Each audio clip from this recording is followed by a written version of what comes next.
Good morning, শুভ সকাল, নমস্কার সবাইকে। আশা করি তোমরা সবাই ভালো আছো। আমিও তোমাদের আশীর্বাদ এবং ভালোবাসায় ভালো আছি। শুরু হয়ে গেল আজকে আবার একটা নতুন দিন। আর আজকের দিনটা ভীষণ পবিত্র দিন। আজকে হচ্ছে শিবরাত্রি। আর আজকে জানি না কেন, মানে কোনো দৈবিক যোগই হতে পারে, মানে ভোর রাত থেকেই আমার ঘুম ভেঙে যাচ্ছে বারবার, যেন মনে হচ্ছে বারবার কেউ জাগিয়ে দিচ্ছে। যার জন্য একদম মানে 5:30 নাগাদই উঠে নিজের ঘরের সর্বস্ব কাজ, যেগুলো বাসি কাজ হয়, করে স্নান টান করে ঠাকুরকে দিয়ে দিলাম। মনে যেন একটা শান্তি তৃপ্তি রয়েছে। তো আজকে শিবরাত্রি, মানে হচ্ছে শিব পার্বতীর বিয়ের দিন। তো সবাই সবার অ্যানিভার্সারি সেলিব্রেট করে। আমরা সনাতনী হিন্দু, আমরা শিবের বিয়ের দিন শিবরাত্রি হিসেবে আমরা উদযাপন করি।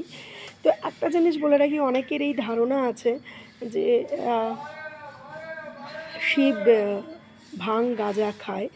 এটা মানে বিকৃত মস্তিষ্কের কিছু মানুষ আমাদের ভগবানকে নিয়ে নানা রকম কথা বানায়। যাই হোক, একটা জিনিস ক্লিয়ার করে দিই, যখন সমুদ্র মন্থন থেকে হলাহল বিষ উঠেছিল, সেই সময় সেই বিষ গ্রহণ করেছিলেন মহাদেব।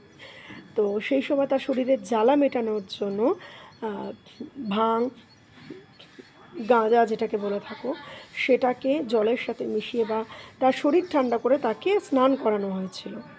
ঠিক আছে, দুধ দিয়ে স্নান করানো হয়েছিল তার শরীর ঠান্ডা করার জন্য ঔষধি হিসেবে।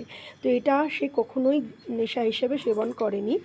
তো এটাকে ভুল ধারণাটাকে রেখো না যে শিব ঠাকুর কোনো দিনই কোনো নেশা ভাঙের বিরুদ্ধে ছিলেন। তারা সবসময় বলতেন যে আমাকে সেটা অর্পণ করো, তোমরা তোমাদের নেশাটাকে দান করে যাও, যাতে দ্বিতীয়বার তোমরা নেশা না করো।